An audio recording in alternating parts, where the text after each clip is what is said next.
I think any entity or country that has Bitcoin reserves will see this kind of Bitcoin tailwind where their economy is boosted, everything is more favorable, and you can see the parallels between MicroStrategy and El Salvador. So MicroStrategy adopting a Bitcoin treasury as a corporate is seeing their stock reaching all-time highs. And with El Salvador, you're seeing their traditional bonds boosted as well. So I think the opportunity is very clear that countries that adopt Bitcoin and treat Bitcoin favorably will have a massive advantage in the future. And I still hope that El Salvador launches the Bitcoin bonds here, the volcano bonds, because I think that is MicroStrategy for nation states. That was the original design, to be able to tap into the traditional capital markets and buy Bitcoin.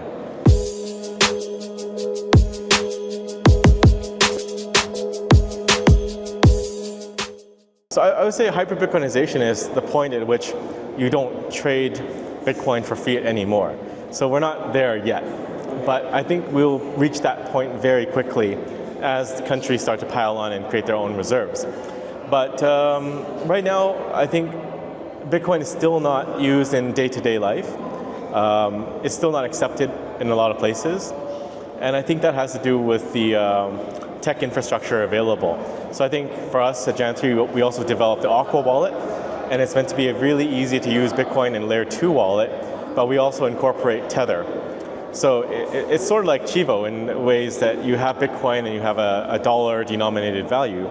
And I think we just have to push more wallets that have both Bitcoin and dollars in them to facilitate hyper-Bitcoinization. Because a lot of people today are still looking for dollar value because they may not have the luxury to just put all incoming payments into Bitcoin because they might need to pay a vendor in dollars.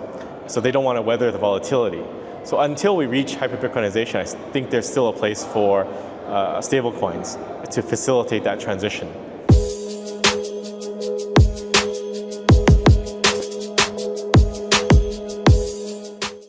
Yeah, so the main thing that Aqua brings is real utility.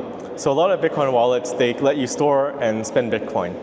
But we're tapping into local integrations. We have integrations coming in Brazil, in Mexico, in Argentina. But Bitcoin wallets have to tap into what the people need locally.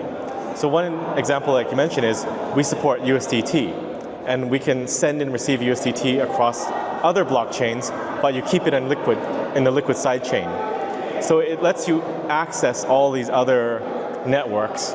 And it's the same for fiat. We want to be able to tap into other stable coins like Brazilian real stablecoin or Mexican peso stablecoin, and also let you swap that with the Tether USDT and to Bitcoin.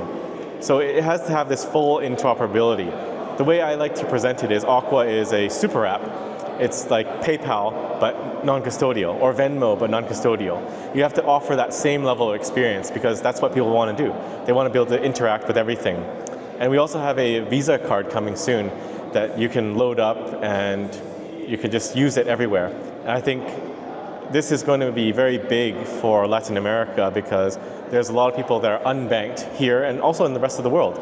But they'll be able to just get a Aqua, we're going to call it a Dolphin card, and load it up with Bitcoin and spend it and pay for a Google email or buy a web domain and start a business.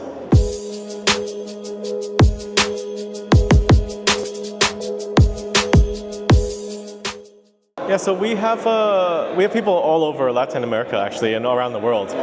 We have a few people in El Salvador and we have a cluster in Argentina right now. So we're open to hiring everywhere. We're looking for talent first and foremost above where they're located. But it just happens to be we have a cluster of developers in Argentina right now.